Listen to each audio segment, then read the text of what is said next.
Good morning, Copper Ridge. It is Tuesday, August 11th, 2020. It is the second day of school. Pretty neat, right? I thought, you know what, that first day of school was so much fun. Let's do it again today. I'll be making that joke a lot this year, so please bear with me. So, good morning, Copper Ridge, and welcome to your second day of school. Let's begin with the Pledge of Allegiance. I pledge allegiance to the flag of the United States of America and to the republic for which it stands, one nation, under God, indivisible, with liberty and justice for all. And now a moment of silence. All right, Copper Ridge. Well, welcome to your second day of school. I know yesterday had its ups and downs. Some of the highlights: amazing teachers, great assignments, lots of fun, getting to see people, even virtually, that you haven't seen for over a few months now. Some lows: I don't have my access code. I don't know how to log into this class. This class is using that platform. This class is using that platform. I know those things are super frustrating for you students and for you parents who are watching this as well. Thank you for your patience. I know it is frustrating. And please know that we are trying our best to adjust on the fly and make the necessary changes to make your experience as best as possible and promote the highest level of achievement this year at Copper Ridge. So I appreciate your understanding and your flexibility as we go to make some of those changes. For some of your families, that may mean that a platform that you used yesterday might ultimately change because of the technical difficulties we experienced with it yesterday, meaning we could change it today, and your teacher will be in touch with you of how to do that.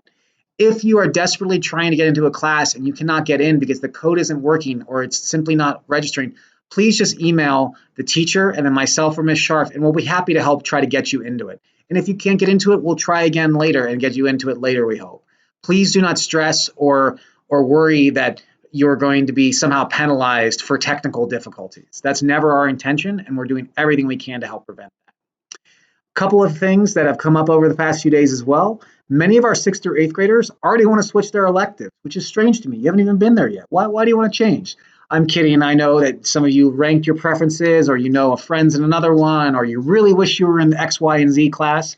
We're going to do everything we can to honor those elective preference switches, just like we do during the school year. But for the first 10 days of school, it's critical we have consistent scheduling for our students to make sure that they have access to the classes they're supposed to be in. So even if you are in an elective you don't want to ultimately be in and you put in a request already, you still need to report to your elective class until you are told to do otherwise. So if you're in PE and you already requested to change to art, that doesn't automatically mean you're in art. That just means you requested it. So please continue to attend your scheduled electives until you're told otherwise. Speaking of electives or specials, our K through 5 students, I know we had some issues accessing some of our specials yesterday. Do your best to work with those specials teachers to get the correct code or get into those classes. And if you can't get in, contact your classroom teacher and contact us, and we'll do what we can to get you in there. We know there's going to be bumps in the road, and we're here to help support you and get you through that as well. So please be patient, and it's gonna be okay, I promise. Finally, our 6th graders. A 6th grade science course was posted and added for every student in 6th grade, as well as the STEM elective. If you are in one of those 2 classes or both of those classes, we have shared the classroom codes, but you're welcome to reach out to Copper Ridge and we can share those codes with you again to get you in those classes. We're doing our best to remedy that staffing vacancy and have that fixed as soon as possible. So thank you for your patience on that as well. You'll hear me say it a lot this year, ladies and gentlemen: patience, patience, patience. It's a frustrating, hard time to be alive in some ways, and it's hard sometimes to do it virtually. So I really hope that you'll bear with us as we work through this together to make it a great experience for you and your students. It's going to be a great year, Copper Ridge. I said it yesterday, and I'm saying it again today. Let's make this the best year yet. It's not the best circumstances to start with, but that doesn't mean we won't finish stronger than ever. So take care of each other, take care of ourselves, and go Trailblazers. Have a great Tuesday.